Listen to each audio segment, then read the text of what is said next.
जी जी। आइए सभी हाथ जोड़ लें। मंगलाचरण से स्वाध्याय आरंभ करेंगे। ओम नमः सिद्धेभ्यः। ओम नमः सिद्धेभ्यः। ओम नमः सिद्धेभ्यः। ओंकारं बिंदु संयुक्तं नित्यं ध्यायन्ति योगिनः। कामदं मोक्षदं चैव ओंकाराय नमो नमः। अविरल शब्द घनौघा प्रक्षालित सकल भूतल मल कलंका। मुनिभिरूपासित तीर्था सरस्वती हरतु नो दुरिता। अज्ञानतिमिरान्धानां ज्ञानाञ्जन शलाकया चक्षुरुन्मीलितं येन तस्मै श्रीगुरवे नमः। श्रीपरमगुरवे नमः। परम्पराचार्य श्री गुरवे नमः। सकल कलुष विध्वंसकम श्रेयसां परिवर्धकम धर्म संबंधकम भव्य जीवमनः प्रतिबोधकारकमिदं शास्त्रम श्री पद्म पुराण नामधेयम्। अस्य मूल ग्रंथ कर्तारः श्री सर्वज्ञ देवास्तुदुत्तर ग्रंथ कर्तारः श्री गणधर देवः प्रतिगणधर देवास्तेषां वचनोऽनुसारमासाद्य श्रीरविशेणाचार्य विरचितम् सर्वे श्रोतारः सावधानतया शृण्वन्तु। मङ्गलं भगवान् वीरो मङ्गलं गौतमो गणी मङ्गलं कुन्दकुन्दार्यो जैनधर्मोऽस्तु मङ्गलम्। सर्वमङ्गलमाङ्गल्यं सर्वकल्याणकारकं प्रधानां सर्वधर्माणां जैनं जयतु शासनम्। जैनं जयतु शासनम्। बोलिए देवाधिदेव आदिनाथ भगवान की जय। देवाधिदेव मुनि सूरतनाथ भगवान की जय। देवाधिदेव महावीर भगवान की जय। चौबीसों तीर्थंकर भगवान की जय। पंच परमेष्ठि भगवान की जय। आचार्य श्री रविशेण महाराज की जय। हम लोग चर्चा कर रहे हैं बलभद्र श्री राम, या जैसा कि इनको इस कथानक में पद्म कहा गया है, उनके चरित्र की। अब जब किसी इतने बड़े व्यक्तित्व का, इतने बड़े पर्सनालिटी की हम चर्चा करते हैं, तो it doesn't get build up just like that. उनके पीछे कितना बैकग्राउंड होता है, कितनी घटनाएं इंपॉर्टेंट होती हैं इन building up that kind of a personality, that kind of a story. मतलब राम की कथा सब जगह प्रसिद्ध है। क्यों है? क्योंकि इसका विस्तार इतना अधिक है, इतने कैरेक्टर्स इन्वॉल्व हैं, इतनी सारी घटनाएं इन्वॉल्व हैं। तो उसी तरह से हमने कुछ हफ्तों से ये कार्यक्रम शुरू किया है, और अभी हम क्या कर रहे हैं, इसका बैकग्राउंड, कि इससे पहले कि राम का जन्म भी हो, क्या क्या घटनाएं हुई, कौन कौन सी बातें इंपॉर्टेंट हैं in understanding the whole scenario, की जब हम राम के पास जाएंगे या रावण की चर्चा करेंगे, तो क्या पूरा बैकग्राउंड है, उसके बारे में हम चर्चा करेंगे। पिछले 2 हफ्तों में हमने कालचक्र की बात करी, जम्बूद्वीप की बात करी, which is like the arena, या जिस क्षेत्र में ये पूरी घटना होने वाली है। और फिर हमने बात शुरू करी देवादिदेव आदिनाथ भगवान के समय से। आदिनाथ भगवान का समय हम क्यों चर्चा कर रहे हैं? हम आदिनाथ भगवान से शुरू करेंगे क्योंकि उस काल में कुछ ऐसी घटनाएं हुई थी जिसके इम्प्लीकेशंस या जिसका हमको आगे इम्पोर्टेंस राम की कथा में, या फिर जो इस कथा के दूसरे विशिष्ट पात्र हैं रावण, उनके बारे में, आदि लोगों के बारे में हमको पता पड़ेगा कि क्या बैकग्राउंड था। So that's how we are covering entire background. हम आगे कथानक में जाएंगे, बीच में और भी बहुत सारे, और पद्म पुराण की स्पेशलिटी ये है कि इतनी सारी इसमें छोटी छोटी स्टोरीज हैं, so will pace it up accordingly, we will try to go to the main story, but will pace it up accordingly so that हमसे कोई बैकग्राउंड ना छूटे और बाद में कोई हमारा डिस्कनेक्ट ना रहे कि एक पर्टिकुलर घटना क्यों हुई, क्यों नहीं हुई। ये सारी चीजों का हम ध्यान रखते हुए चलेंगे। तो पिछली बार हमने जहां पर कथानक रोका था, ये कि भगवान आदिनाथ का जन्म हो गया है। माता मरुदेवी ने 16 स्वप्न देखे हैं। पिछली बार नीरज जी ने मुझे बहुत अच्छे से पॉइंट आउट किया कि जो हमने चित्र उपयोग किया था उसमें स्वप्नों की संख्या करेक्ट नहीं थी। तो अपन ध्यान रखें यहाँ पर चित्र रूप में, मतलब अपने को याद रहे इसलिए पिक्चर्स वगैरह यूज करना बड़ा यूजफुल होता है। तो माता 16 स्वप्न देखती हैं। अपन ने इसी ऑर्डर में, है ना, ऐरावत हाथी से लेकर निर्धूम अग्नि तक के 16 स्वप्न अपन ने माता की चर्चा करी थी। उसके बाद माता मरुदेवी जो है वो नाभिराय जी के पास गई, जो उनके पति थे, या आदिनाथ भगवान के पुत्र थे। और फिर उन्होंने अपने सारे स्वप्न बताए, जिससे नाभिराय जी बहुत प्रसन्न हुए और उन्होंने माता मरुदेवी को बताया कि हमारे यहाँ पर आपके गर्भ से इस काल के प्रथम तीर्थंकर का जन्म होने वाला है, ऋषभदेव का जन्म होने वाला है। तब हो सकता है उन्होंने नाम सोचा हो ना, अब अपने को पता है तो अपन कथानक में वैसे डिस्कस करते हैं कि उस तरह से चर्चा हुई होगी। अब भगवान का हमने ये भी चर्चा करी थी कि भगवान का जन्म हो गया है ना। क्योंकि अपन भगवान के समय की बात कर रहे हैं और अपना कथानक उनसे बहुत बाद का है, इसलिए ये पार्ट्स अपन जो इम्पोर्टेंट बिट्स हैं उनको कवर करते हुए और अपन कथानक में जल्दी जल्दी आगे बढ़ेंगे। तो अब क्या हुआ, नाभिराय के यहाँ पे आदिनाथ पुत्र का जन्म हो गया है। उस समय उन्होंने नाम रखा था ऋषभ, है ना। अब ऋषभ का जन्म होते ही नाभिराय ने, नाभिराय के यहाँ तो उत्सव का माहौल था, सारे लोग प्रसन्न हैं। और इसी समय क्या होता है, सिर्फ आदिनाथ भगवान का ही नहीं, कोई भी तीर्थंकर आदि जन्म लेते हैं तो सीधा सिग्नल्स कहाँ जाते हैं, देवों के पास, है ना। तो चारों निकाय के, चारों प्रकार के जो देव हैं उनके यहाँ पे कुछ स्पेशल घटनाएं होती हैं, कुछ स्पेशल प्रकार की ध्वनियां होती हैं, जिसके कारण कि उनको सिग्नल मिलता है कि अरे कुछ विशिष्ट हुआ है।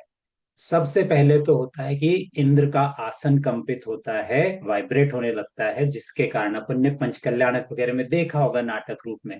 तो इंद्र का आसन कंपित होता है, फिर वो अपना अवधि ज्ञान लगाता है कि क्या हुआ, जो मेरा आसन जिसको कोई डिगा नहीं सकता, मेरा आसन कंपायमान होने लगा।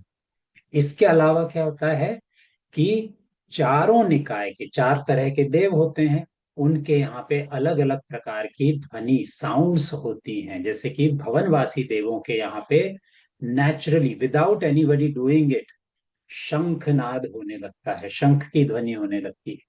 व्यंतर देवों के स्थानों में भेरी का नाद होने लगता है ना, जिसको अपन तुरही भी बोलते हैं कई जगहों पे।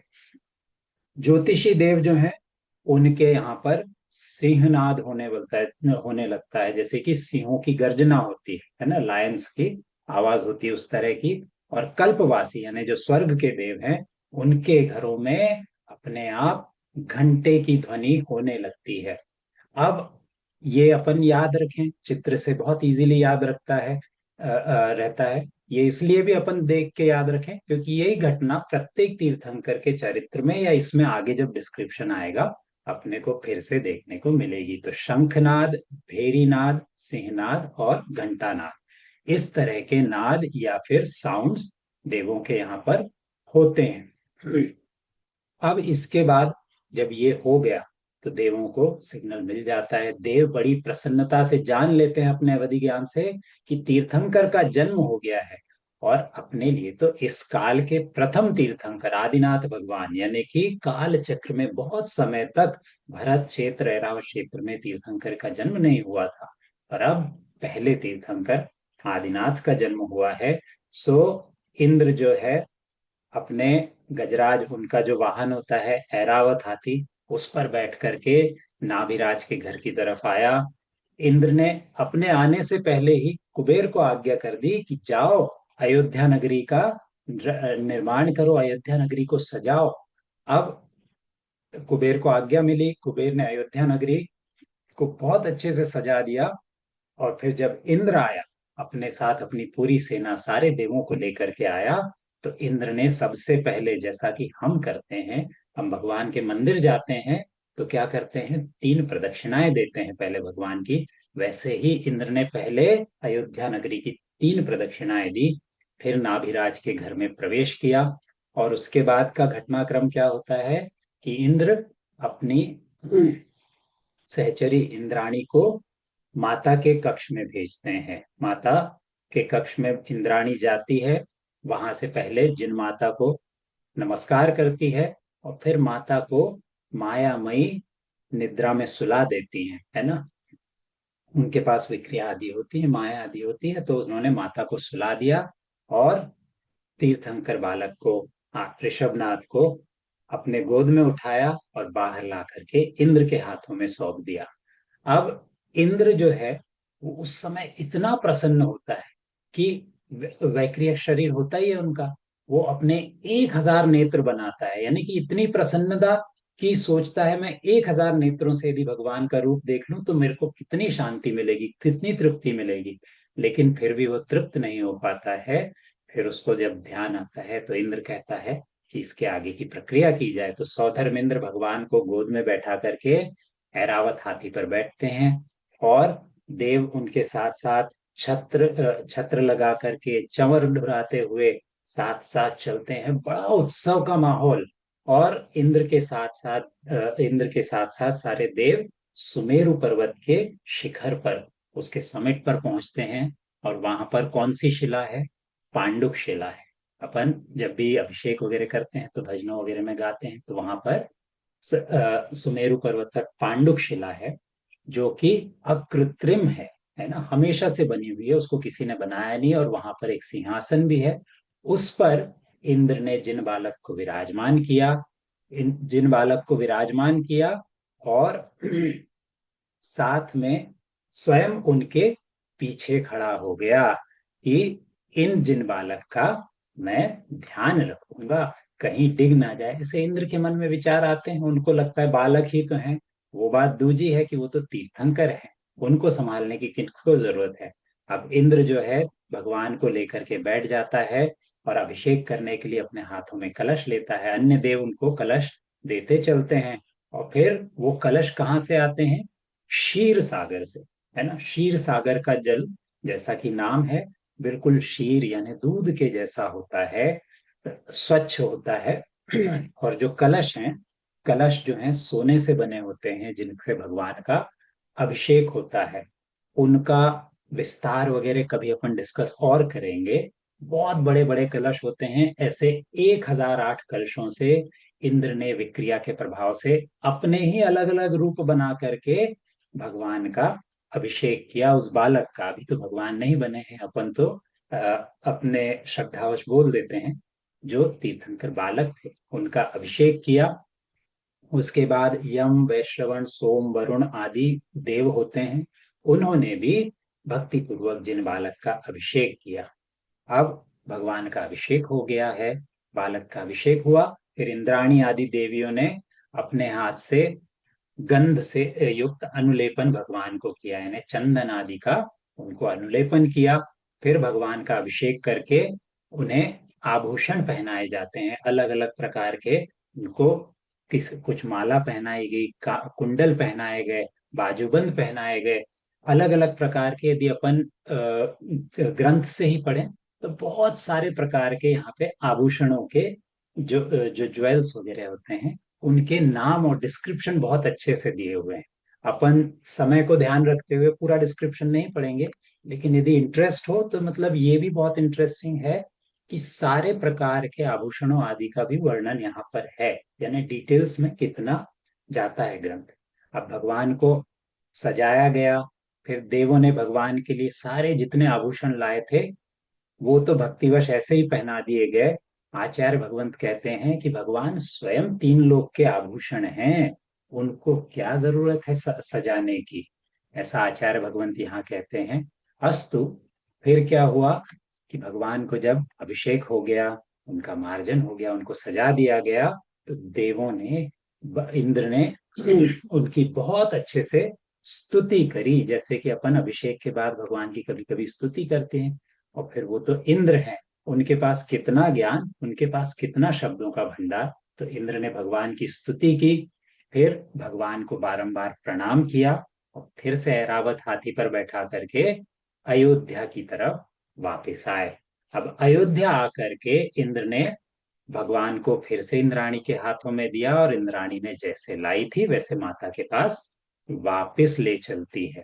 अब इंद्राणी ने माता के पास जिन बालक को वापस विराजमान कर दिया, तो हुआ क्या माता के पास जब विराजमान कर दिया, उसके बाद कहते हैं कि इंद्र अनेक प्रकार के नाटक करता है। अब तो उनकी नाभिराय से भी चर्चा आदि हुई, उनको बधाइयां दी, और फिर जब सारा उत्सव हो गया, तो इंद्र आदि उनकी आज्ञा लेकर के चले गए, और माता पिता ने बालक का नाम रखा ऋषभ। अब इसके बाद अपन ये देखें भगवान की महिमा की, तीर्थंकर प्रकृति की कितनी विशेषता है। जो तीर्थंकर होते हैं उनको सामान्य आहार, जब तक दीक्षा ना हो जाए, मनुष्यों का आहार की आवश्यकता ही नहीं पड़ती। इंद्र जो है भगवान के अंगूठे में अमृत निक्षिप्त करता है, और उसका पान करते करते भगवान जो है बड़े होते जाते हैं। भगवान के साथ खेलने के लिए भी इंद्र स्वयं देव कुमारों को नियुक्त करता है, कि देवों को कहता है आप ही बालकों का रूप बनकर भगवान के साथ खेलिए। और फिर अब ऐसे देव रूपी जो मित्र हैं उनके उनके साथ खेलते खेलते तीर्थंकर भगवान बड़े हो गए, आदिनाथ भगवान बड़े हो गए। अब हुआ क्या कि हमने पहले भी चर्चा करी थी कि ये सारी घटना हो रही है तीसरे ही युग में। तो धीरे धीरे कल्प वृक्ष नष्ट होते चले गए। कल्प वृक्ष नष्ट हो गए, तो पहले क्या होता था कि सारे लोगों ने जो भोजन चाहिए, जो वस्त्र चाहिए, सब कुछ कल्प वृक्ष से मांग लिए। अब वैसे तो मिल नहीं रहे, पर लोगों को एक और चीज दिख रही है कि कुछ एक विशेष नए तरह की वनस्पति आदि, डिफरेंट काइंड ऑफ वेजिटेशंस वगैरह वहां पर दिखने लगते हैं। लेकिन लोगों को जब पता ही नहीं था, जैसे अपने को मान लीजिए किसी नई जगह में ले जाकर के छोड़ दिया जाए, वहां पे डिफरेंट टाइप का वेजिटेशन है, हमने जो फ्रूट्स देखे हैं वैसे फ्रूट्स नहीं दिख रहे हैं, हमने जो जो भी ग्रेन्स वगैरह देखे हैं वैसे ग्रेन्स नहीं दिख रहे हैं, तो हम कंफ्यूज हो जाएंगे। उन लोगों के लिए तो ये मानिए कि कितने कितने करोड़ों सालों से उन्होंने सिर्फ कल्प वृक्षों के सब माध्यम से अपना जीवन चलाया था। तो अब उनको वेजिटेशन तो दिख रहा है नए नए टाइप का, लेकिन उस समय के लोगों को समझ नहीं आ रहा था कि भूख लग रही है, करना क्या है। पहले तो हम सिर्फ कल्प वृक्षों से मांग के खा लेते थे। अब ऐसी जब स्थिति हुई तो सारे लोग किसके शरण में पहुंचे। उस समय जैसे हमने बात की 14 कुलकर होते हैं, तो उस समय नाभिराय जी थे 14वें कुलकर। तो सारे लोग उनकी शरण में पहुंचे और कहा कि आप तो सबसे ज्ञानी हैं, आप ही बताइए कि ऐसी स्थिति में हम करें क्या। पहले तो हमको भूख लग रही है और समझ में नहीं आता, अब कल्प वृक्ष तो रहे नहीं, खाएं क्या। और दूसरा, पहले ये जो जितने भी सिंह हैं, व्याघ्र हैं, गाय आदि हैं, ये प्राणी हमारे साथ बड़े अच्छे से रहते थे। अब इसमें से कुछ प्राणी जो हैं, कुछ एनिमल्स हमारी तरफ भयभीत करने लगे हैं, कि हमको डराने लगे हैं। तो अब हम इस स्थिति में करें क्या, कैसे जिएं। तो ये सारी स्थिति जब उन्होंने नाभिराय से कही, तो नाभिराय ने कहा कि मुझसे भी अधिक इस समय ऋषभनाथ हैं, आदिनाथ हैं, उनके पास और अधिक बुद्धि है, क्योंकि वो भी जानते थे कि पुत्र जो हुआ है वो आगे चल करके तीर्थंकर बनेगा। उनके चिन्ह भी वैसे थे। सो सारे लोग नाभिराय जी के कहने पर ऋषभ देव जी के पास पहुंचे, और उन्होंने सोचा कि अब इनसे पूछते हैं। अब भगवान के पास जब पिता पहुंचे, तो उन्होंने सबसे पहले पिताजी को यथा योग्य सत्कार किया, नमस्कार किया। अब फिर जब सारे लोग आ गए उनके पास, तो उन्होंने कहा कि नाभिराय जी ने ऐसा ऐसा कहा है कि आपसे पूछा जाए। तो भगवान ऋषभ देव जो हैं, उन्होंने लोगों को सारी व्यवस्था समझाई। अब ये अपने को इमेजिन करना पड़ेगा कि जिस समय कोई व्यवस्था नहीं थी, सब लोग नेचुरली सुखी रहते थे, और आपको एक नई व्यवस्था बनानी है। Must have been such a big task. तो भगवान ऋषभ देव ने सैकड़ों प्रकार की मल्टीपल काइंड ऑफ शिल्प कलाएं लोगों को सिखाई कि नगरों का विभाग कैसे करना है, सिटीज बनाना है, सिटी में जैसे हम अभी वार्ड्स वगैरह बनाते हैं वैसा कैसे करना है, ग्राम गांव आदि कैसे बसाना है, मकान कैसे बनाना है, फिर उसमें कौन क्या कार्य करेगा आदि, ये सब लोगों को सिखाया। फिर उसके बाद भगवान ने क्या किया, लोगों को भी according to their nature, according to their interest, यहाँ पे ग्रंथ के अनुसार भी कहते हैं कि जिन पुरुषों को मनुष्यों की रक्षा करने में रुचि थी उनको नियुक्त किया, और उनको क्या कहा, क्षत्रिय। इनको यानी कौन, जो मनुष्यों की रक्षा करने में तत्पर होते हैं उन्हें क्षत्रिय कहा। फिर जो वाणिज्य है, खेती है, गो रक्षा आदि के व्यापार में थे, जिनमें जो लोग थे उन्हें वैश्य कहा गया। और जो अन्य दूसरे कार्य करते थे लेकिन उनकी शास्त्र आदि से सीखने आदि में इतनी अधिक रुचि नहीं थी, उन्हें शूद्र कहा गया, है ना। तो ये तीन तरह के यहाँ पर वर्ण भगवान ने बनाए, तीन प्रकार से लोगों की व्यवस्था बनाई। अस्तु। इसके अलावा भगवान ने बताया कि जो उस समय वहां पर इक्षु आदि, यानी इक्षु यानी ईख जिसको अपन कहते हैं, शुगर केन वगैरह, उसका रस जो है इसका संवर्धन करें, इससे आपको न्यूट्रिशन मिलेगा। फिर जो वहां पे व्रीहि आदि, यहाँ पे वर्णन आता है कि जैसे जो भी ग्रेन्स वगैरह थे उनको कैसे निकालना, कैसे खाना, ये सारी व्यवस्था भगवान ने समझाई। तो भगवान ने अब ये व्यवस्था बना दी। उसके बाद कहते हैं कि ऋषभ देव की सुनंदा और नंदा नाम की दो रानियां थी। अब उसमें से सुनंदा के भरत आदि 100 पुत्र हुए, है ना। भरत महाराज की अपन सबको कथा पता है, वो चक्रवर्ती थे, उसके अलावा उनके 99 भाई और थे। और नंदा से उनके बाहुबली और एक पुत्री और हुई, है ना। तो ऐसे भगवान के 101 पुत्र और दो पुत्रियां थी। ये हुआ। अब ये सारी घटना फास्ट फॉरवर्ड करते हुए अपन उस घटना पे पहुंचते हैं।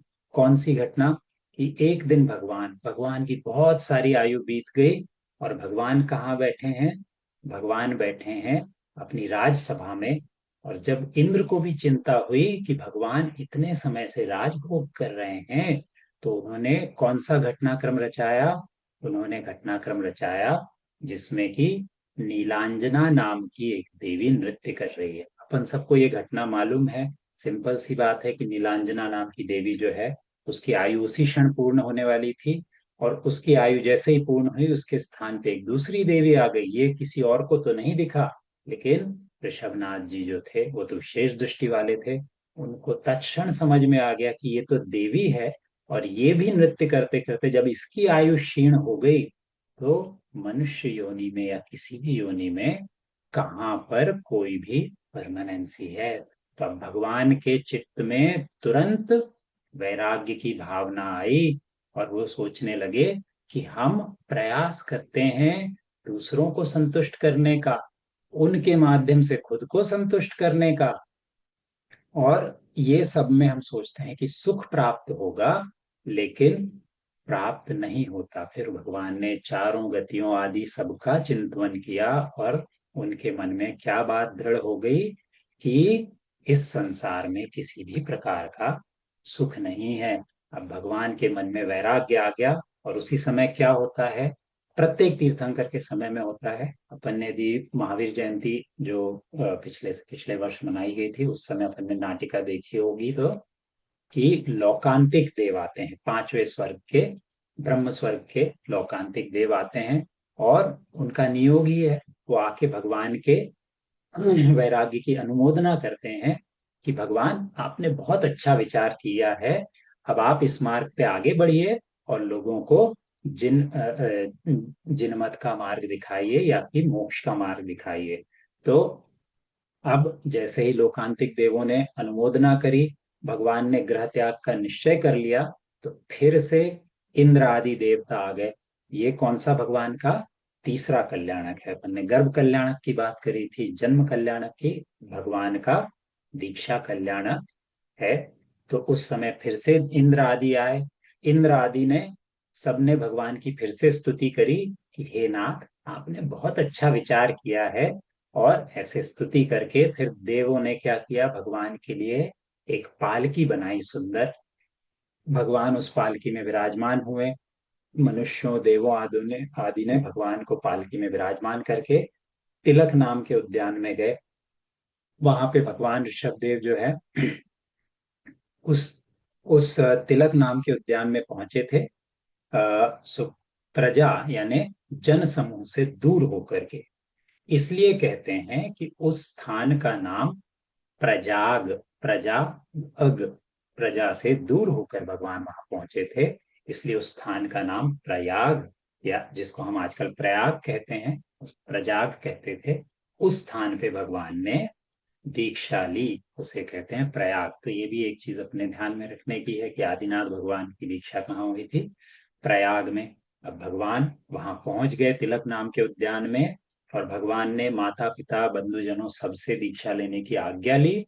और फिर नमः सिद्धेभ्य, सिद्धों के लिए नमस्कार करके दीक्षा धारण कर ली। और दीक्षा धारण कैसे करते हैं? भगवान पंचमुष्टि केशलोच करते हैं, यानी भगवान का सिर्फ 5 मुष्टियों में, क्योंकि व्यवस्था स्थापित करनी है कि आगे कोई दीक्षित होगा तो क्या करना है। तो केशलोच, केशों को उखाड़ कर फेंकना, ये व्यवस्था के लिए भगवान पंचमुष्टि, 5 मुट्ठियों में ही सारे केश निकाल करके फेंक देते हैं। अब इंद्र ने वो केश जो है वो उठाता है, एक पिटारे में रखता है और मस्तक पर रखकर उनको क्षीर सागर में क्षेपण करके आ जाता है। अब इस तरह से भगवान की दीक्षा हो गई। और उस समय भगवान के साथ 4,000 राजाओं ने दीक्षा ली थी और भी। लेकिन किसी को, चूंकि काल में पहली बार ऐसी घटना हो रही है, तो किसी को भी जो साथ में दीक्षा भी ले रहे हैं, उनको आइडिया नहीं था कि भगवान ये कर क्या रहे हैं। अब वो चूंकि सबके राजा थे, तो लोगों ने देखा देखी 4,000 राजाओं ने उनके जैसे ही नग्न अवस्था प्राप्त कर ली कि ये कपड़े उतार रहे हैं, सो हम कपड़े उतार लेते हैं। अब ये सारी घटना हो गई। फिर भगवान ऋषभ देव जो हैं, वो तो आत्मस्थ थे। उन्होंने 6 महीने का, 6 मंथ्स का कायोत्सर्ग ले लिया, और भगवान निश्चल होकर के खड़े हो गए। अब भगवान तो भगवान है, वो 6 महीने तक ना किसी की बात सुनने वाले हैं, ना कुछ करने वाले हैं, वो अपने आत्मा का ध्यान कर रहे हैं। लेकिन अब भगवान के साथ वाले जो हैं, वो लोग 6 माह तक कैसे रहें? तो बाकी सारे राजा जो हैं, परिशह से परास्त हो गए।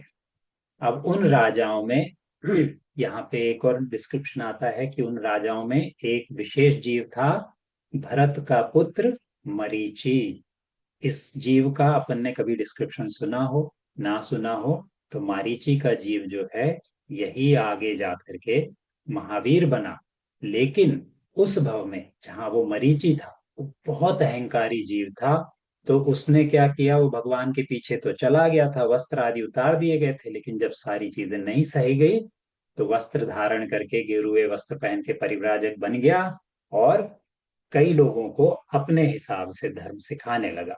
उसने अपने हिसाब से मत चलाए।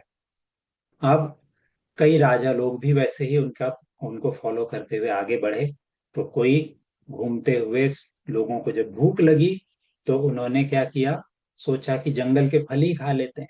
लेकिन तभी अदृश्य रूप से देवताओं ने आकाशवाणी करी कि नग्न वेश में, दिगंबर वेश में ऐसा करना उचित नहीं है, क्योंकि जो नग्न वेश है, दिगंबर वेश है, वो मुनियों का वेश है, और मुनि ऐसे कहीं से भी उठा करके कोई भी अजान फल आदि नहीं खा लेते।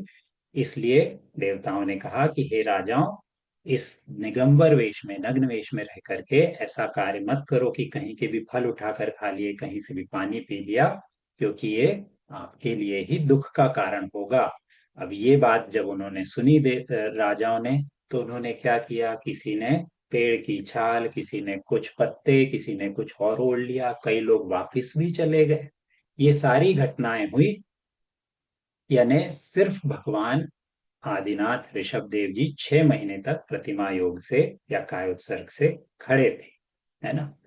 अब भगवान खड़े थे, इस समय एक विशेष घटना होती है जिसका अपने को अपने मूल कथानक में उपयोग में आएगा। क्या कथानक है कि भगवान ऋषभ देव जब दीक्षा लेकर के निकले थे तो उन्होंने सबको, भरत को कोई भूमि दी, किसी और को कोई भूमि दी, अन्य राजा भी जो उनके अंडर थे उन सबको कि आप यहाँ यहाँ की व्यवस्था संभालिए। अब ऐसे ही भगवान के एक साले थे उनके गृहस्थ जीवन के, है ना। अब उनके दो पुत्र हैं, नमी और विनमी।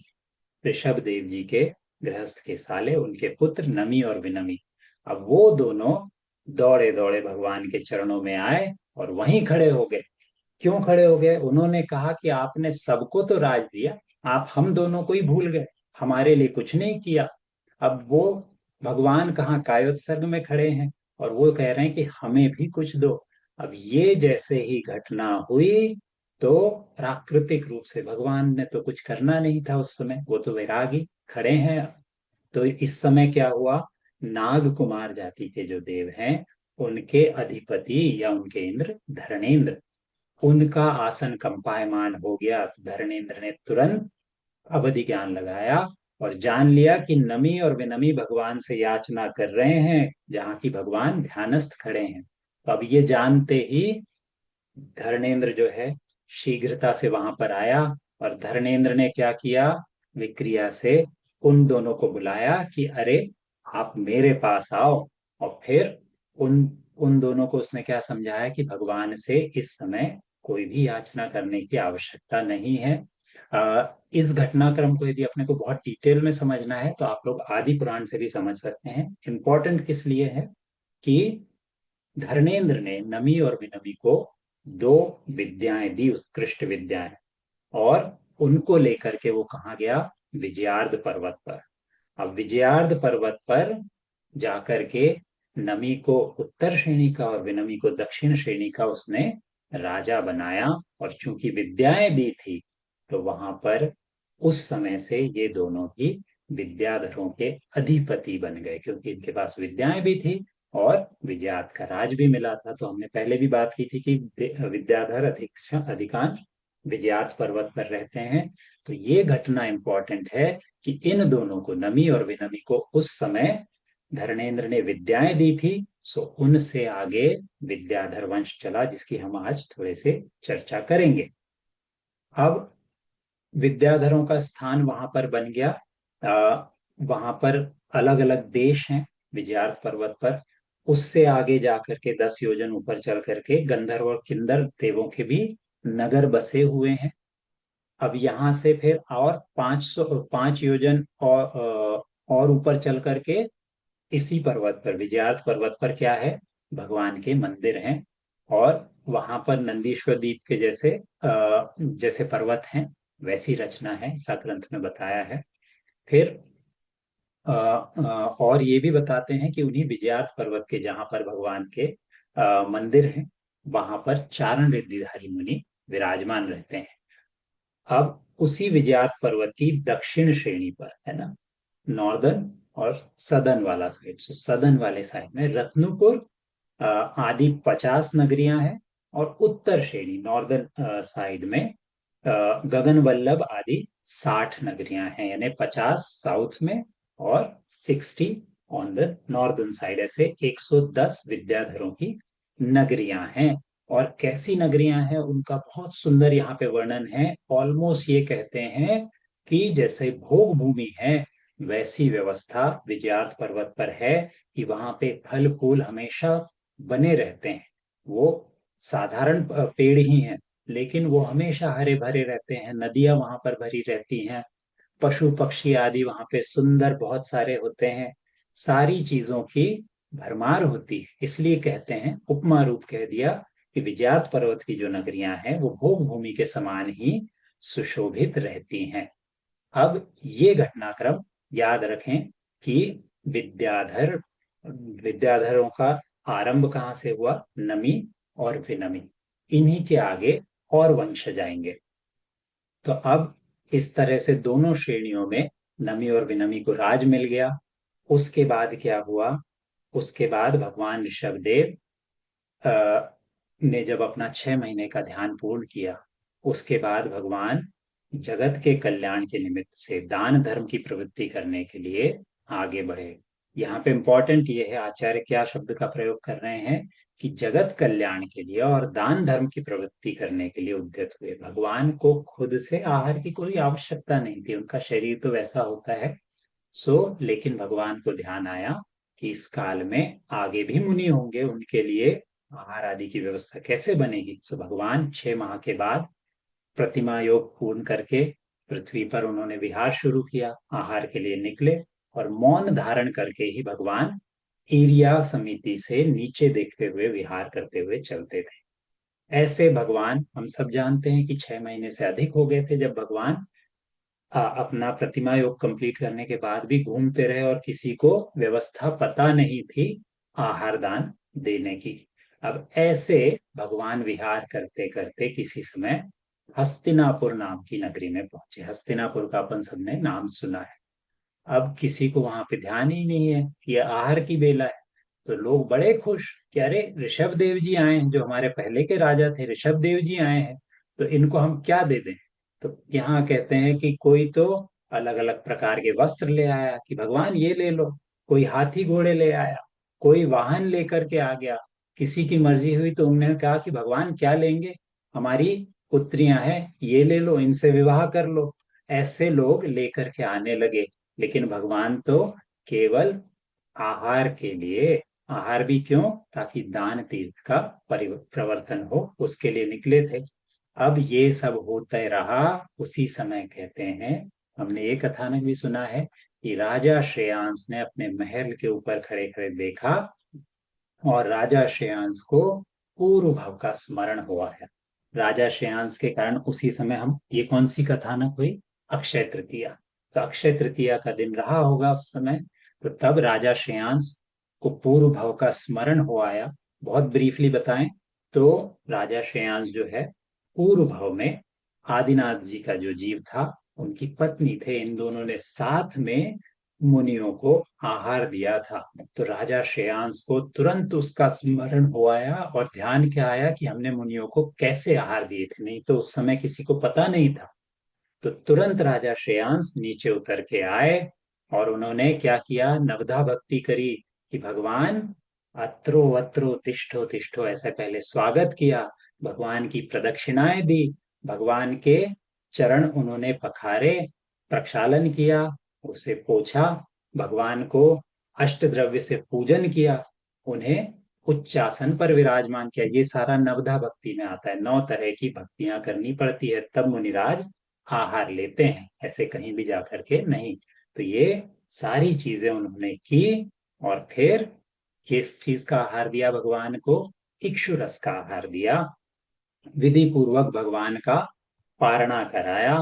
और जब भगवान का इस तरह से आहार हो गया तो उसी समय आकाश में चलने वाले जो देव थे उनको बड़ी प्रसन्नता हुई कि इस इस युग में दान तीर्थ की का प्रवर्तन हो गया है। तो उस समय भी और उसके अलावा भी जब किसी भी विशेष मुनिराज आदि के आहार होते हैं तो देव जो हैं पंचाश्चर्य करते हैं। तो कौन से होते हैं पंचाश्चर्य, तो पंचाश्चर्य में होता है सबसे पहले प्रथम जाति के देव जो हैं वो अहोदानम करके उस दान की अनुमोदना करते हैं। ये पहला कि अहोदानम अहोदानम की ध्वनि। दूसरा, 5 रंग के फूल बरसाए या कि पुष्प वृष्टि की। दूसरा, तीसरा आश्चर्य जो होता है, मंद सुगंधित पवन उसी समय बहने लगती है, मतलब कैसा भी मौसम हो बड़ी सुगंधित सी हल्की हल्की सी हवा चलने लगती है, ये तीसरा आश्चर्य। फिर उसके अलावा रत्न वृष्टि होती है, रत्न वृष्टि होती है और मंद सुगंधित पवन, हाँ, दुंदुभियों का स्वर होता है, दुंदुभी का नाद होता है। तो ये 5 आश्चर्य जब तीर्थंकर के आहार हो या किन्हीं भी विशेष मुनियों के आहार हो तब ये पंचाश्चर्य होते हैं, देवकृत होते हैं ये। तो ये पंचाश्चर्य हुए। अब ये घटना जब पता पड़ी तो सब लोगों को उस समय पता पड़ा कि अच्छा, मुनिराज को इस प्रकार आहार दिया जाता है। तो राजा श्रेयांस ने पहले किया था, उनसे सभी ने सीखा। तो भरत को भी बहुत प्रसन्नता हुई। भरत ने आकर के बहुत सम्मान किया राजा श्रेयांस का। अब ये घटना हो गई।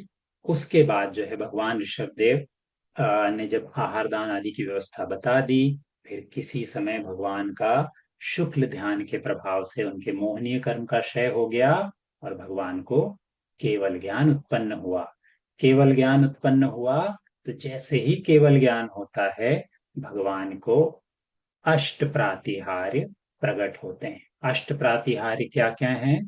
तो भगवान को अशोक, जिस स्थान पर केवल ज्ञान होता है उस समय अशोक वृक्ष प्रकट होता है, दुंदुभिनाद होता है, सिंहासन प्रकट होता है, देवकृत पुष्प वृष्टि होती है, 64 चवर जो हैं देवों के द्वारा गिराए जाते हैं, भगवान के पीछे भामंडल होता है, छत्रत्रय प्रकट होता है और भगवान की दिव्य ध्वनि प्रकट होती है या फिर खिलती है। तो ये 8, ये क्या हुए? भगवान के अष्ट प्रातिहार्य। तो ये सारी घटनाएं वहां पर हुई। भगवान का अब जो है अवधि ज्ञान, भगवान को तो केवल ज्ञान हो गया है। फिर से वही घटनाएं होती हैं कि सारे देव आदि आते हैं, इंद्र आदि भगवान के पास आकर के भगवान की पूजा करते हैं। और सबसे पहले वहां पर कौन आते हैं? गणधर। गणधर के बिना भगवान की वाणी नहीं खिलती। तो यहाँ पर ग्रंथ में बताया गया है कि भगवान के पहले गणधर वृषभ सेन नाम के मुनिराज थे, जो कि उन्हीं के पुत्र भी थे, है ना। सो वृषभ सेन उनके पहले गणधर हुए। इसके अलावा जो है अन्य भी गणधर थे भगवान के। सो जब वे गणधर आदि मुनि आदि सारे 12 सभाओं में बैठ गए समूह शरण में, तो उन्होंने भगवान से प्रार्थना की कि भगवान हमें धर्म का उपदेश दीजिए। तो बहुत ब्रीफली जो भगवान का उपदेश, क्योंकि ग्रंथ में और भी स्थान पर धर्म की चर्चा आएगी, उस समय अपन डिटेल में करेंगे। यहाँ पर जो विशेष इस प्रकरण में दिया है डिस्क्रिप्शन, उसको अपन समझते हैं। तो भगवान कहते हैं कि एक धर्म ही परम शरण है, उसी से उत्कृष्ट सुख प्राप्त होता है। जिसको भी सुख प्राप्त करना है उसको धर्म के मार्ग पर चलना चाहिए। सो अब धर्म क्या, और भी क्या कहा कि धर्म जो है दो प्रकार का होता है। दो प्रकार का कैसे? गृहस्थ और मुनि। ये चीजें अपन ध्यान में रखें। दो प्रकार का धर्म, ये बहुत बार अपने पास डिस्कशन में आएगा कि गृहस्थ धर्म और मुनि धर्म। गृहस्थ धर्म कितने प्रकार का है? सो 5 अणुव्रत, 3 गुणव्रत और 4 शिक्षा व्रत। ये 12 प्रकार है ना। 5 + 3 + 4, ये गृहस्थों का धर्म है 12 प्रकार का। 5 अणुव्रत, 3 गुणव्रत और 4 शिक्षा व्रत। और मुनियों का 13 प्रकार का धर्म है, या फिर उसको समझने के लिए इजी कर दिया। क्या है 13? सो 5 महाव्रत। जैसे श्रावकों के 5 अणुव्रत हैं, मुनियों के 5 महाव्रत। फिर 5 समितियां और 3 गुप्तियां। 13, 5 + 3, ये मिलाकर के मुनि धर्म है। इनका अपन डिटेल डिस्कशन कभी और करेंगे, क्योंकि ग्रंथ में और भी जगह पर इसका डिटेल डिस्क्रिप्शन आता है। लेकिन भगवान ने कहा कि सुख का एकमात्र मार्ग है धर्म, और उसके 2 मार्ग हैं, गृहस्थ और मुनि। गृहस्थ का 12 प्रकार का धर्म और मुनि का 13 प्रकार का धर्म। अब ये सारी चर्चा हो गई। फिर कहते हैं भगवान का बहुत सारी जगह पर विहार हुआ। और विशेषता अपन ने पहले भी चर्चा करी थी कि जहां जहां भगवान का समूह शरण जाता है, वहां से 100 योजन तक के एरिया में स्वर्ग के समान स्थिति हो जाती है। किसी प्रकार का दुर्भिक्ष आदि नहीं होता। अब भगवान के कितने गणधर थे? वृषभ सेन जी की तो अपन ने बात करी, 84 गणधर और 84,000 अन्य साधु आदि थे। अब उनके पुत्र जो है, भगवान का एक तरफ विहार चल रहा है, उनके पुत्र जो हैं भरत, उनके यहाँ पे चक्ररत्न उत्पन्न हुआ था। क्यों? क्योंकि वो चक्रवर्ती थे, है ना। सो चक्ररत्न उत्पन्न हुआ। उसके बाद अ, भरत जी ने सारे संसार को, या 6 खंड, संसार यानी उस समय का जो भरत क्षेत्र, 6 खंड पे अपना आधिपत्य स्थापित किया। अब उन्होंने आधिपत्य स्थापित किया तो भगवान ऋषभ देव के बाकी जितने पुत्र थे, एक भरत और बाहुबली को छोड़ करके, उन्होंने भी दीक्षा धारण कर ली। और वो सारे पुत्र जो हैं निर्वाण को प्राप्त हुए थे, सबने मोक्ष प्राप्त किया था। अब भरत कहाँ के राजा थे? अयोध्या के राजा, है ना। और यहाँ पे ब्रीफली ये भी बता रहे हैं कि चक्रवर्ती के क्या क्या होता है। चक्रवर्ती के लिए बहुत सारा वैभव होता है। 9 निधियां होती हैं, 99,000 खाने, 3 करोड़ गाय, 1 करोड़ हल, 84 लाख हाथी, 18 करोड़ घोड़े, 32,000 महाप्रतापी राजा। याद रखना इतना आवश्यक नहीं है, अपने को सिर्फ ये समझना है कि क्या पुण्य रहा होगा जो इतनी सारी संपदा मिली। और बाद में और विशेष ये कि बाद में अपन जानते ही हैं कि भरत ने भी ये सारी संपदा छोड़ करके दीक्षा ले ली। सो आगे बढ़ते हुए 32,000 तो उनके पास देश थे जिनको चलाने वाले, 32,000 राजा। और देवलोक जिनकी रक्षा करते थे, ऐसे 14 उनके पास रत्न थे। 96,000 उनके पास रानियां थी। ये हो गए भरत। और दूसरे पुत्र जो अभी भी राज कर रहे थे, सो पोदनपुर में राज था भरत के सौतेले भाई, या भाई कहने, जैसा भी कहना है, तो बाहुबली का।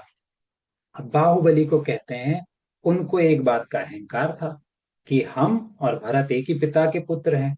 सो वे बड़े तो हम भी बड़े। और इधर भरत को क्या अहंकार था कि हमारे पास चक्र रत्न है तो हम बड़े राजा। अब ये दोनों का जब अहंकार मिला तो अपन सब जानते हैं कि दोनों भाइयों का युद्ध हुआ। कि तुम, भरत का कहना था कि तुम हमारी अधीनता स्वीकार कर लो, और बाहुबली का कहना था कि हमें तो एक ही पिता ने सारा राज्य दिया है, तो फिर हम आपकी अधीनता स्वीकार क्यों करें।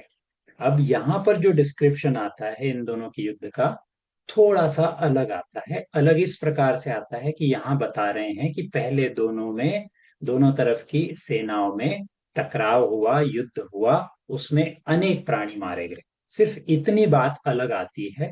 उसके बाद का कथानक फिर एक समान हो जाता है कि बाहुबली ने भरत से कहा, या फिर प्रस्ताव गया कि ये सब निरपराध प्राणी जो हैं, जितने इनोसेंट जीव हैं, इनको मारने से क्या लाभ।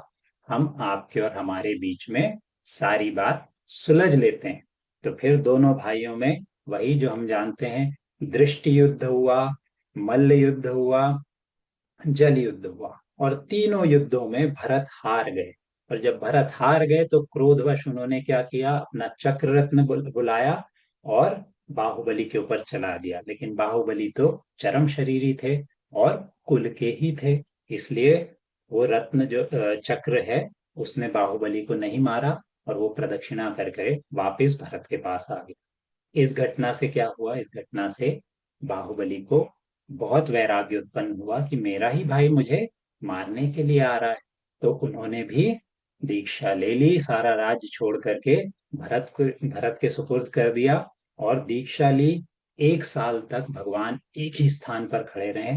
अपन सबको पता है बाहुबली भगवान की तपस्या की, उनकी तपस्या इतनी कठिन थी कि एक ही स्थान पर खड़े रहे। उनके आसपास बाम्बियां लग गई, बिलों में से निकलते हुए सांप, लताएं आदि उनको लिपट गई थी, लेकिन भगवान हिले नहीं।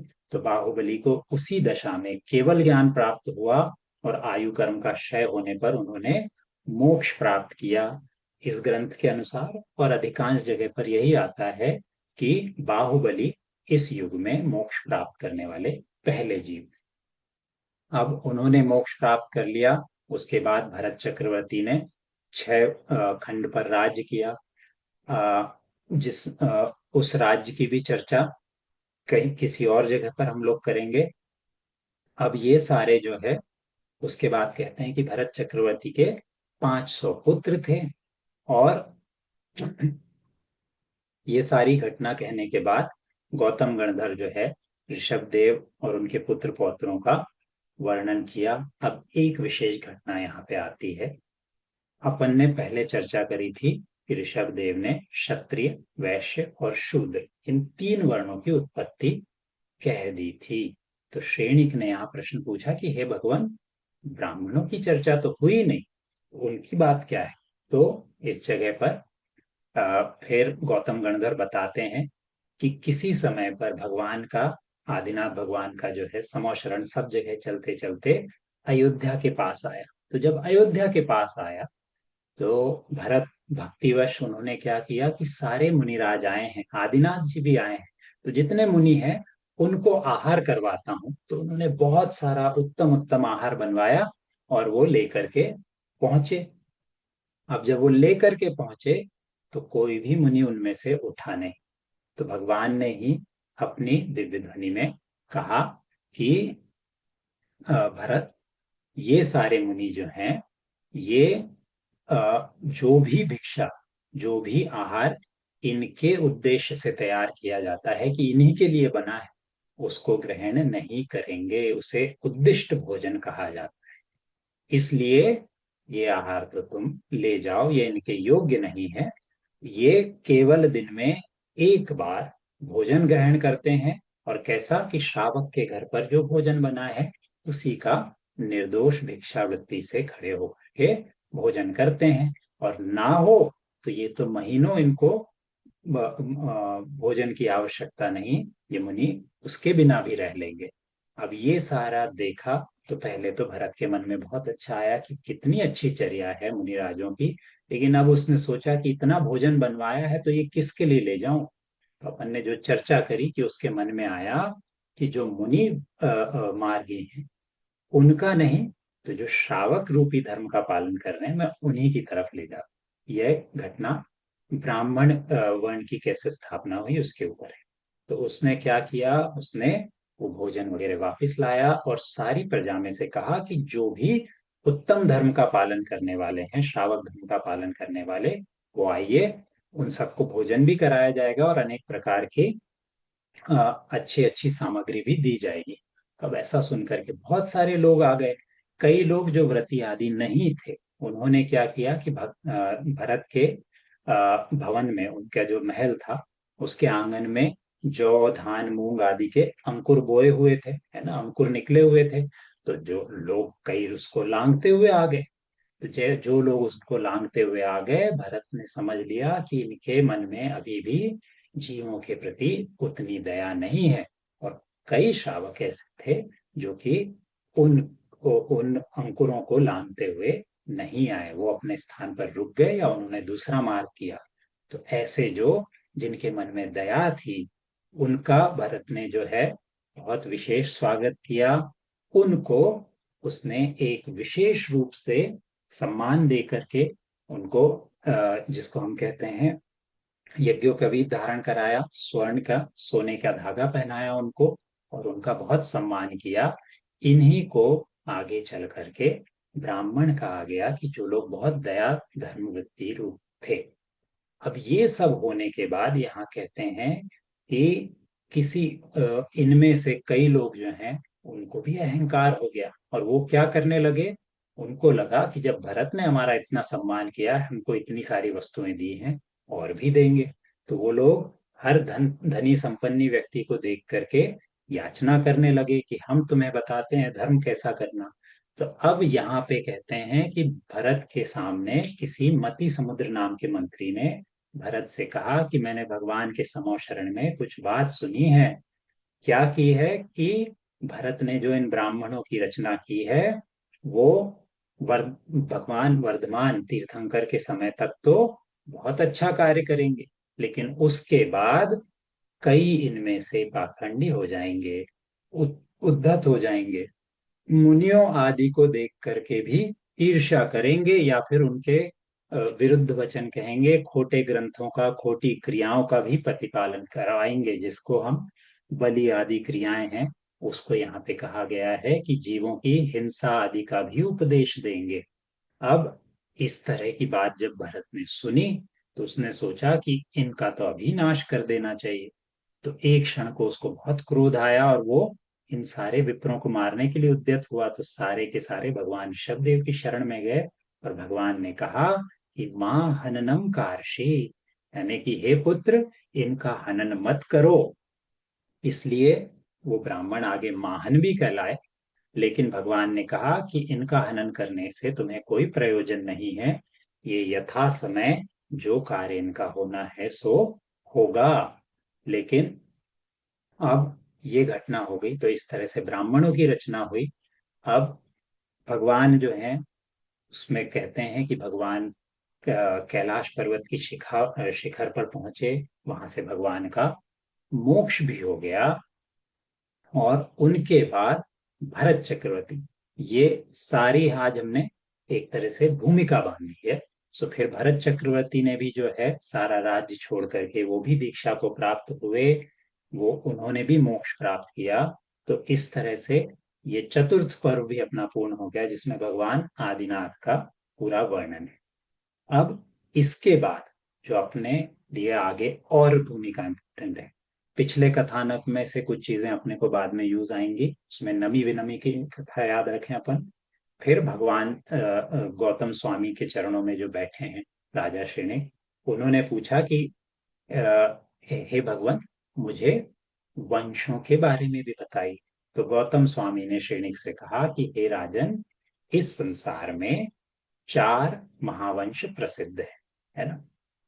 अब जो भी हैं, बहुत सारे वंशों की चर्चा आती है, लेकिन जो ग्रंथ में अभी के लिए इम्पोर्टेंट है उसमें भी ये कहा गया कि इन्हीं 4 वंशों से और फिर बहुत सारे वंश वगैरह बने। तो पहले 4 वंश कौन से हैं? सबसे पहला तो है इक्ष्वाकु वंश, है ना। अपन ने इसकी चर्चा सुनी है, बहुत सारे तीर्थंकर इक्ष्वाकु वंश से ही हुए हैं। तो इक्ष्वाकु वंश किससे चला? तो ऋषभनाथ भगवान से स्वयं। कहीं पर ऐसा भी डिस्क्रिप्शन आता है कि इसका इक्ष्वाकु नाम कैसा क्यों है, तो कहते हैं कि अपन ने जैसे आज के कथानक में ही पढ़ा कि भगवान ऋषभ देव ने कहा कि इक्षु रस का संवर्धन कीजिए, है ना, इसको स्टोर कीजिए, इसका यूज कीजिए। तो इक्षु का संवर्धन करने जिन्होंने सिखाया सो इक्ष्वाकु। तो आदिनाथ भगवान से ऋषभ देव जी से ही इक्ष्वाकु वंश, और इसी वंश में फिर आगे अन्य भी तीर्थंकर हुए। ये पहला वंश। अब इक्ष्वाकु वंश में ग्रंथ में बहुत सारे राजाओं के नाम हैं, अपन वो सारे in the interest of time description में नहीं जा रहे। अब दूसरा वंश जो है, 4 वंशों की हमने चर्चा करी। पहला इक्ष्वाकु, दूसरा सूर्यवंश, तीसरा चंद्रवंश, और चौथा विद्याधर वंश। तो दूसरा कैसा हुआ? तो कहते हैं कि इक्ष्वाकु वंश में पहले तो ऋषभ देव थे, फिर उनके पुत्र भरत के भी एक पुत्र हुए, यानी भरत के बेटे अर्क कीर्ति जी। अब अर्क कीर्ति जो है वो भी महान राजा थे। अब अर्क यदि अपन मीनिंग लगाएं तो अर्क कहते हैं सूर्य को, है ना, सन का एक नाम है अर्क। सो उन्हीं अर्क कीर्ति से जो आगे वंश चला उसका नाम है सूर्य वंश। तो इसमें कहते हैं कि बहुत सारे राजा हुए, उन सब के नाम है बहुत सारे। सो कहते हैं कि सूर्य वंश में अनेक राजा जो हैं, एक के बाद एक सारे मोक्ष गए, और कई फिर उनके बाद जो है स्वर्ग आदि भी गए, और कई राजा आगे भी मोक्ष जाते रहे, है ना। ये हुआ सूर्यवंश, जो भरत के पुत्र अर्क कीर्ति जी के नाम से चला। अब चंद्रवंश। सो भगवान ऋषभ देव के दूसरे पुत्र थे बाहुबली। सो बाहुबली के सोमयश नाम के एक पुत्र थे, है ना। उधर भरत जी के पुत्र, इधर बाहुबली के पुत्र सोमयश। सो सोमयश नाम के जो पुत्र है, सोम भी जो है दूसरा नाम है चंद्र का। सो उन्हीं से सोमवंश या चंद्रवंश चला। बाहुबली के पुत्र सोमयश जी से चंद्रवंश चला। और चंद्रवंश में भी यहाँ पर बहुत सारे नाम हैं। ये सारे राजा जो हैं मुनि पद को धारण करके कई राजा मोक्ष गए, और फिर बाद में स्वर्ग आदि में गए, जो कि आगे जाकर के मोक्ष भी प्राप्त करेंगे। और फिर चौथा वंश विद्याधरों का वंश, जिसकी शुरुआत जो है नमी और विनमी से हुई थी। नमी विनमी की आज अपन ने कथा सुन ली। आदिनाथ भगवान की शरण में गए थे, उनको धर्मेंद्र ने विद्याएं दी, और फिर उन्हीं से आगे विद्याधरों का वंश चला।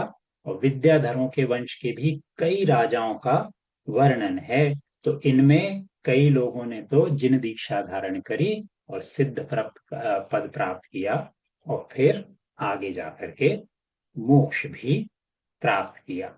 अब ये सारे विद्याधर वंश हैं। इसी विद्याधर वंश में आगे चल के बाकी अपन और भी वंशों के नाम सुनते हैं, हरिवंश, या फिर नाथ वंश आदि का भी नाम सुनते हैं। वो सारे अलग स्थान पर चर्चा आएगी।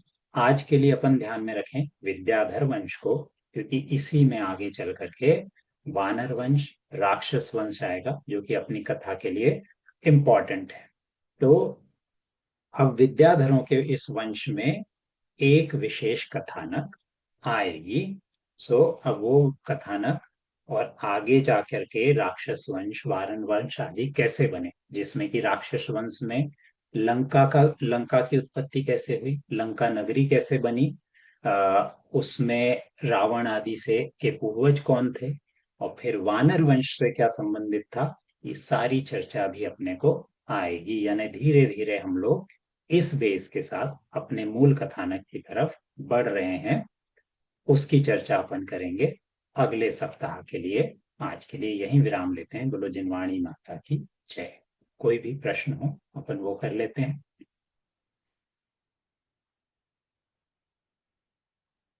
हाँ जी नीरज जी। जय जी योगेन जी। जो अभी विद्याधर वंश की बात हो रही है उससे संबंधित मेरी जिज्ञासा है जी कि जैसा कि कथानक में आया है कि नमी और विनमी दौड़ कर आए भगवान के पास, कि आप हमें कैसे भूल गए। भगवान तो हम्म, तीर्थंकर भगवान थे, वो भूले तो नहीं होंगे उनको। तो क्या उन्होंने बिल्कुल जानबूझ करके उनको छोड़ा था ताकि विद्याधर वंश शुरू हो जाए? बिल्कुल संभव है। और अब पूरा घटनाक्रम यहाँ पर तो नहीं आता, पर कोई ना कोई कारण ही रहा होगा, है ना। और दूसरा जो है, अपन कभी एक काम करेंगे, विस्तृत जो चर्चा है ना उसका भी अपन कॉन्टेक्स्ट लेंगे, क्योंकि विद्याधरों की उत्पत्ति बड़ा इंटरेस्टिंग विषय है। तो हम्म, वहां पर सारी चर्चा आती है आदि पुराण में, कि किस तरह से उनको ऐसा विचार आया। उसमें एक ये भी है कि बाकी सारे राजाओं का जब ऋषभ देव जी निकल गए, तो भरत तो वैसे भी सबके स्वामी थे, ध्यान रख ही लेते। हम्म, लेकिन इनके मन में वो विश्वास नहीं था कि कोई ध्यान रख लेता। यदि अपन वो डिटेल चर्चा करें तो उसमें पहले आके धर्मेंद्र इनको समझाते हैं कि अरे भरत के पास जाओ, सारा कुछ तो भगवान ने उनके पास दे दिया है। लेकिन उनके मन में विश्वास नहीं होता कि भरत हमारे साथ न्याय करेंगे, इसलिए वो यहाँ आते हैं। हाँ, सही। और बस एक और जिज्ञासा है कि मैंने कहीं पढ़ा है कि जब बाहुबली भगवान तपस्या कर रहे थे तो जी उनके मन में कहीं विचार था कि अभी भी तो मैं भरत की जमीन पे ही खड़ा हूँ। ऐसा कुछ बिल्कुल। था? हाँ, तो वो क्या है जी कथानक? वो कथानक ये है कि अपन बैकग्राउंड जो है कि उन दोनों भरत और बाहुबली का युद्ध हुआ। अब बाहुबली के मन में वैराग्य आ गया कि भाई ही मुझे मार रहा है, इससे अच्छा तो मैं राज्य का त्याग ही कर दूं। अब वैराग्य बहुत अच्छी चीज है, लेकिन फिर भी जब अब चूंकि भाई को राज दे के निकले हैं, तो उनके मन में एक बात, एक शल्य रह गई थी, कि पूरे समय मन में एक विचार और चलता था आत्मा के ध्यान के अतिरिक्त, कि मैं भरत की भूमि पर हूँ, है ना। तो कहते हैं कि किसी समय जब भरत को ये संशय आया कि मेरा भाई इतना घोर तपस्चरण कर रहा है और उसको क्यों केवल ज्ञान नहीं प्राप्त हो रहा है, क्यों ज्ञान नहीं प्राप्त हो रहा है, तो वो कहते हैं भगवान के पास गए, और भगवान के दिव्य ध्वनि में उनको पता पड़ा कि बाहुबली के मन में कथनचित ये संशय है कि मैं भरत की भूमि पर खड़ा हूं। तो तब जाकर के कहते हैं कि भरत ने उन बाहुबली के चरणों में जाकर के कहा कि आप क्या विचार करते हैं भगवान, ये भूमि मेरी है, मेरे पहले कितनों और की थी। उसमें भरत के उस घटनाक्रम का भी विवरण आता है कि जब वो गए अपना नाम लिखने पर्वत पर कि मैं चक्रवर्ती, तब भरत को समझ में आया कि मेरे पहले तो इतने अनंत चक्रवर्ती हो चुके कि पर्वत पर नाम लिखने के लिए जगह नहीं, तो किसी और का नाम मिटा करके अपना नाम लिखा। तो तब जाकर के बाहुबली के मन से वो शल्य गई कि अरे मैं किसका विचार करता हूँ, भूमि आज तक किसकी हुई है। और जब पूरी तरह आत्मस्थ हो गए, तो फिर उसके बाद बाहुबली को तो मोक्ष हो गया, सबसे हम्म। पहले मोक्षगामी। तो इसका मतलब है कि तीर्थंकर भगवान को केवल ज्ञान प्राप्त हो चुका था, जी और उनको मोक्ष बाद में हुआ, और उसी दौरान में बाहुबली स्वामी भगवान को मोक्ष हुआ है। बिल्कुल हम्म, बिल्कुल। धन्यवाद योगेन जी। है ना। भगवान को केवल ज्ञान तो सबसे पहले हुआ था। उनके बाद में जो है बाकी और भी लोगों को केवल ज्ञान हुआ, लेकिन मोक्ष सबसे पहले बाहुबली जी को। उसमें भी दो व्यू हैं, लेकिन जो अपन ग्रंथ पढ़ रहे हैं उसमें क्लियरली कहा है कि प्रथम मोक्षगामी बाहुबली। बाहुबली। अधिकांश जगह पे वही चर्चा है। योगेन जी, एक क्विकली ना, वो आपने पंचमुष्टि केश लॉन्च बताया था, तो आपने जी बोला कि 5 बार में हटा लेते हैं अपने बाल, बट जी। पंचमुष्टि से ऐसे नहीं समझ सकते कि पांचों उंगलियों को लेके करते हैं, इसलिए भी उसको पंचमुष्टि बोलते हैं? नहीं, 5 मुट्ठी भर, है ना। तो उसका और भी जगह डिस्क्रिप्शन आता है क्लियरली कि पांच पांच बार में भगवान पांच सारे बार। सर के केश निकाल देते हैं। पंचमुष्टि उस तरह से। ओके, ठीक है। जय जिनेन्द्र। जय। जी उर्मिला जी। जय जिनेन, आप क्या सुन रहे हो मुझे?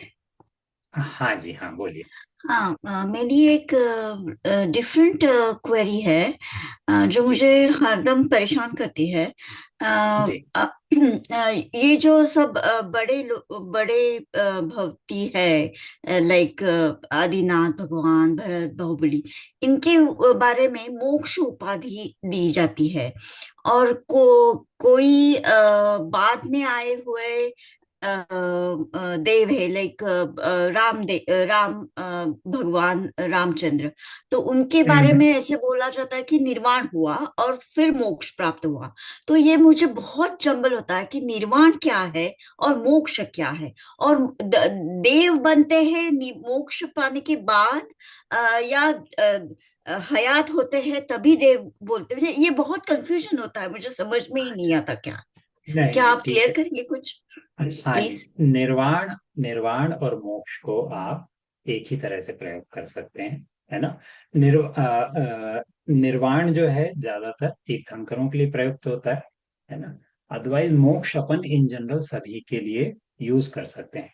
और जो देव है ना, हयात शब्द बाकी लोगों को समझ में आए ना आए, थोड़ा सा मराठी भाषी लोगों को समझ में आ जाता है कि आप जब हैं उसी समय में, है ना। तो जैसे जो मनुष्य तप आदि कर रहा है, वो ना तो उस समय मोक्ष को प्राप्त होगा, ना उसी भाव से देव बनेगा। आप हमेशा इस भाव का पूर्ण करके, यानी जैसे जो मनुष्य तप कर रहा है, मान लो वो मोक्षगामी है, जब उसकी आयु पूर्ण होगी तो सारे कर्म का क्षय हो गया, हम्म। आखिरी कर्म बचा रहता है आयु का, सो हम्म। नष्ट होता है, और आप मोक्ष की स्थिति को प्राप्त हो जाते हैं, है ना। तीर्थंकर के केस में अपन उसको निर्वाण भी कहते हम्म। हैं। और देवगति जो है, देवगति अलग बात हो गई। उसमें अभी तक आपको मोक्ष नहीं मिला है, आपके कर्म ऐसे थे कि आपको देवगति का बंध हुआ है। तो जब आपकी मनुष्य गति पूर्ण हो जाएगी, मनुष्य की आयु पूर्ण हो गई, तो आपके यदि अगली आयु का बंध देव आयु का हुआ है तो आप देव बनेंगे। अब चाहे वो स्वर्ग के देव हो सकते हैं या बाकी हम्म। 3 प्रकार के देव हो सकते हैं, है ना। ठीक है, थैंक यू। ठीक। जी। अ, कपिल जी। योगेन जी, एक बात बस ये छोटी सी पूछनी थी कि आपने जैसे बीच में बताया कथानक में कि जब वो राजा श्रेयांस का जब आया कि जब वो आहार देने का पहली बार का होता है, जी तो आपने बताया कि वो उनको याद आता है कि वो पिछले भव में उनकी पत्नी थी। आदिनाथ बराबर। भगवान की पत्नी किसी और की बोला आपने क्या? आदिनाथ भगवान, आदिनाथ तो भगवान का जो जीव था, पूर्व भाव में उनकी एक पत्नी थी। अच्छा, उनके पुराने पहले के जीव की। लेकिन ये भी आपने बताया कि आदिनाथ भगवान ने ही लोगों को गन्ने की खेती करना और उसको ये सब बताया, तो उससे पहले भी ये सब होता था उनके पहले के जीव में के टाइम पे बिल्कुल कि लोगों को आहार देना और मुनियों को आहार देना वगैरह, मुनि वगैरह होते थे ऐसा? बिल्कुल बिल्कुल। जैसे अपन ने अच्छा इसके पहले के सेशन में चर्चा करी ना कि काल चक्र तो रिपीट होते रहेगा। तो अच्छा, पहले पहले का का। भव, ओके। जिस समय कर्म हाँ। भूमि थी, तब उन्होंने आहार दिया, है ना। अच्छा अब अच्छा, उसके ओके। बाद काल चक्र पलट गया, वापस फिर आया। भोग भूमि ही सुकमा रही। सुकमा तो वापस आया उस तब, समय हाँ। जो लोग यहाँ जन्म ले रहे थे उनको नहीं पता था लेकिन इनका जन्म जब पहले कहीं और हुआ था, जहां भोग भूमि थी, उस समय का इनको स्मरण रहा कि हमने आहार किए थे। अच्छा, ओके, ठीक है, जय श्री। है ना।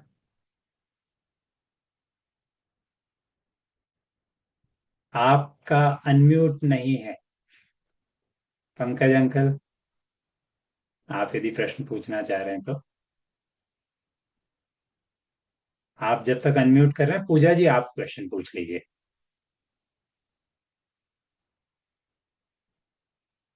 जय जिनेन्द्र योगेन जी।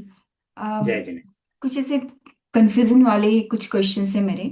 जैसे जी। आपने कहा कि तीसरे काल में अ, जब लोगों ने आके भगवान जी से कहा कि ये लोग हमें अच्छी तरह से नहीं देख पा रहे हैं, कल्पवृक्ष खत्म हो रहे हैं, तो उस वक्त त्रियंच कहाँ से आए? मतलब उस वक्त तो सब कुछ अच्छा था, भाव ऐसे कैसे बने? से आज हमें कहते हैं कि आप कुछ ऐसा हम्म। करोगे तो ये भाव मिलेगा, आपको वो भाव मिलेगा।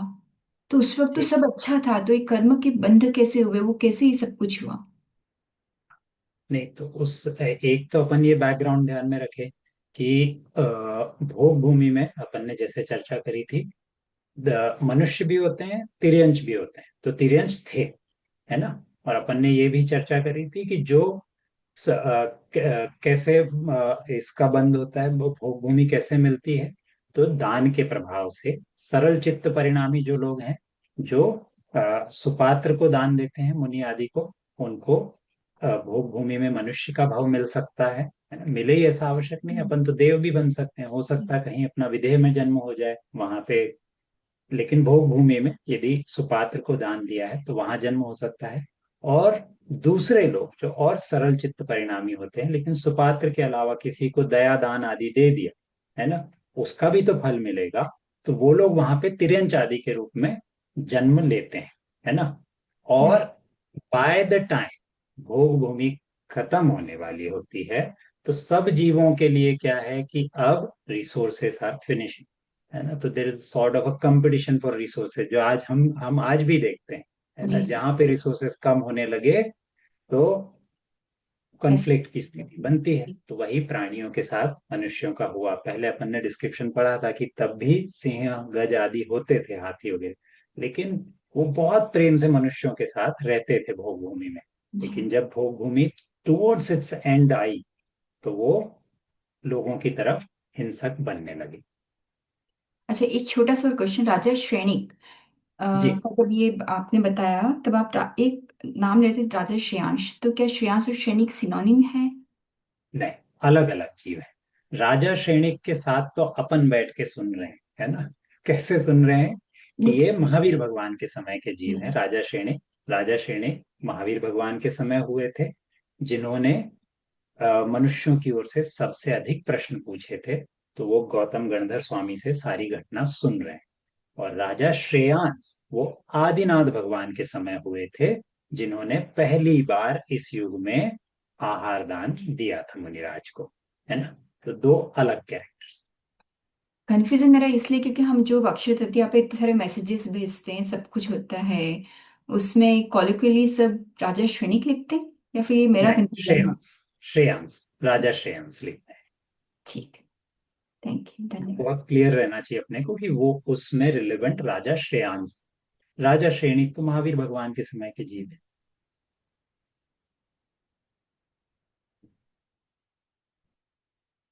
ठीक। श्रद्धा जी, आपका कोई क्वेश्चन? जय जिनेन्द्र भैया।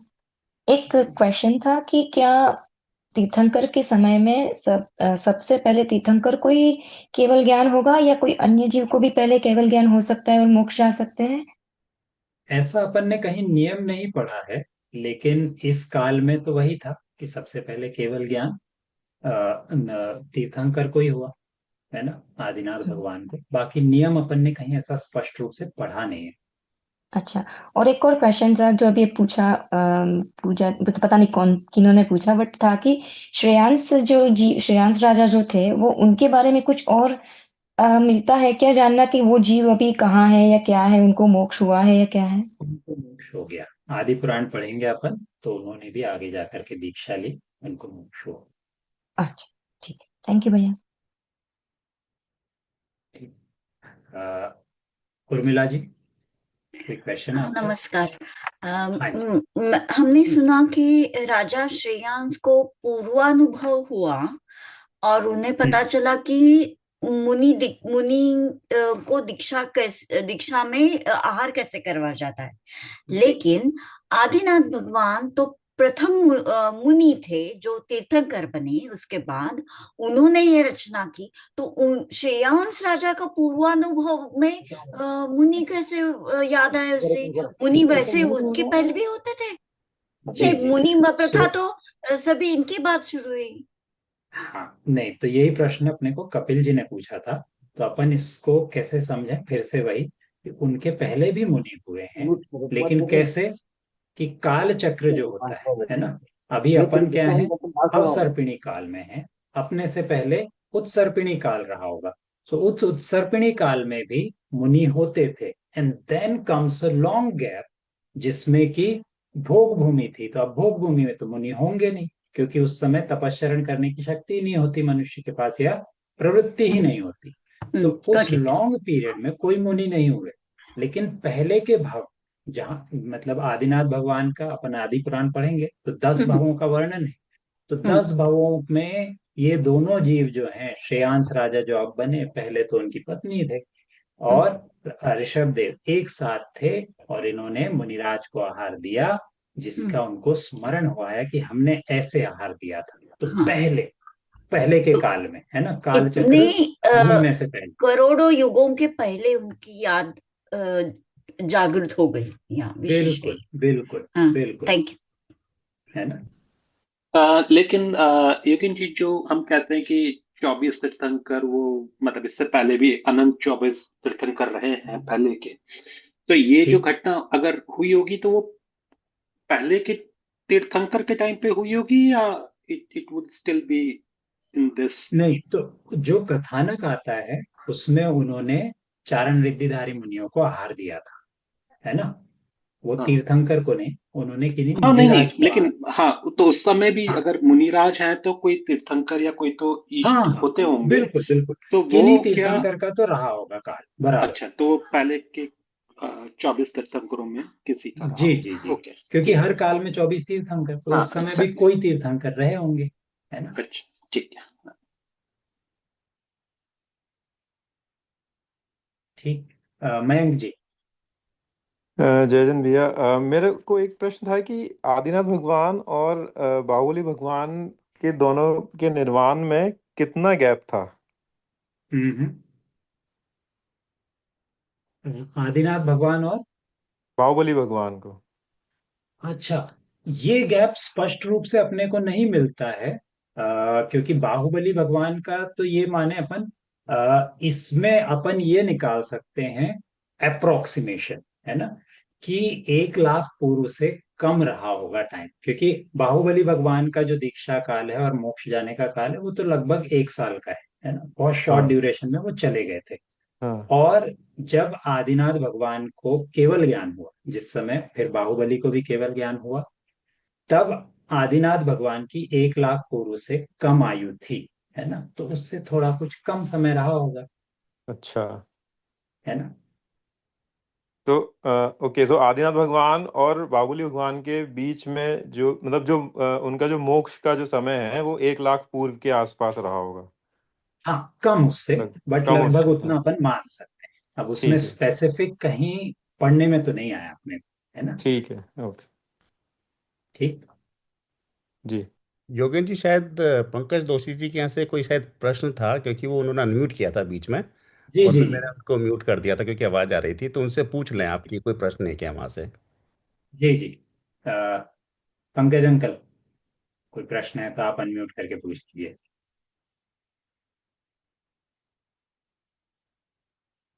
नहीं, आपको निक्षेप की मदद लेनी पड़ेगी, फिर से अनम्यूट नहीं हो रहा है आपका। चलिए जी, जय पूछ। जिनेन्द्र भैया। वो आपने बताया कि बाहुबली भगवान को भरत ने वो शल्य निकाला, तो हम्म। हमारे सुनने में ऐसा है कि उनकी बहन ने निकाला, तो सच क्या है? नहीं, तो जो ग्रंथ में आता है या जो हाँ कथानक में अपने को कहीं सुनने में आता है, हाँ यही आया है कि भरत ने ही जाके उनके चरणों में ऐसी विनती करी कि हे भगवान, आप किस विचार में है ना। अच्छा।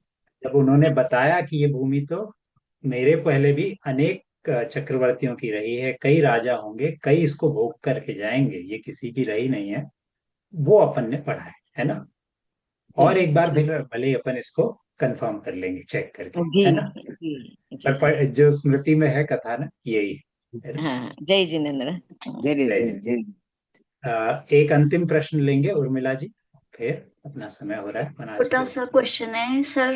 ये क्वेश्चन है कि भगवान बाहुबली जो मोक्ष प्राप्त हो गए या मुक्ति प्राप्त हुई, उनके बाद हम्म उनको देव बंद हो गया, जो मेरा बेसिक क्वेश्चन है। वो भगवान हम्म यानी तीर्थंकर नहीं बने, वो देव बने, ये सही है क्या? भगवान बाहुबली। बाहुबली।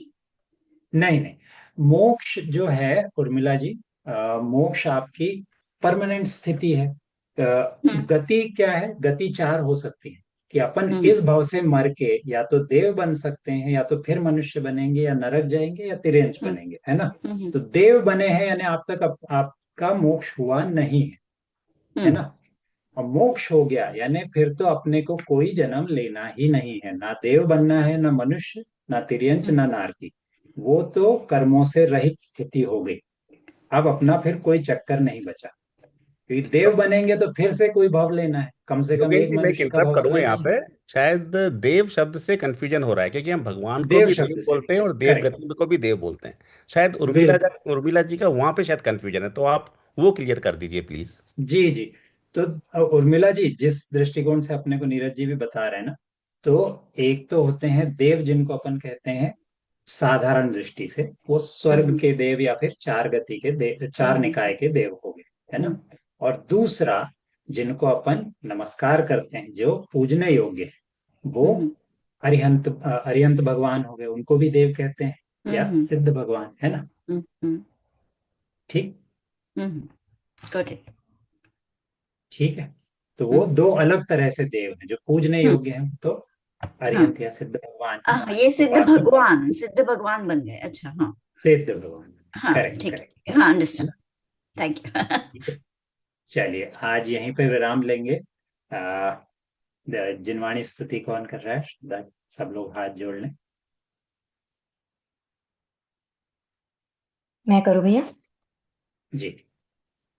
मिथ्यातम नाश वेको ज्ञान के प्रकाश वेको आपा पर भास वेको भानु सी बकानी है छहो द्रव्य जान वेको बंध विधि मान वेको स्वपर पीछान वेको परम प्रमाणी है अनुभव बतावे को जीव के जतावे को काहू न सतावे को भव्य उर आनी है जहाँ तहाँ तारवे को पार के उतारवे को सुख विस्तारवे को यही जिन वाणी है जावाणी के ज्ञान से सूझे लोकालोक सोवाणी मस्तक धरो सदा दे तुम लोग हे जिन वाणी भारती तुम्हें जपो दिन चैन जो तेरी शरण आ गए सो पावे सुख चैन। जिनवाणी माता की जय। सभी लोग का उत्सर्ग कर लेंगे।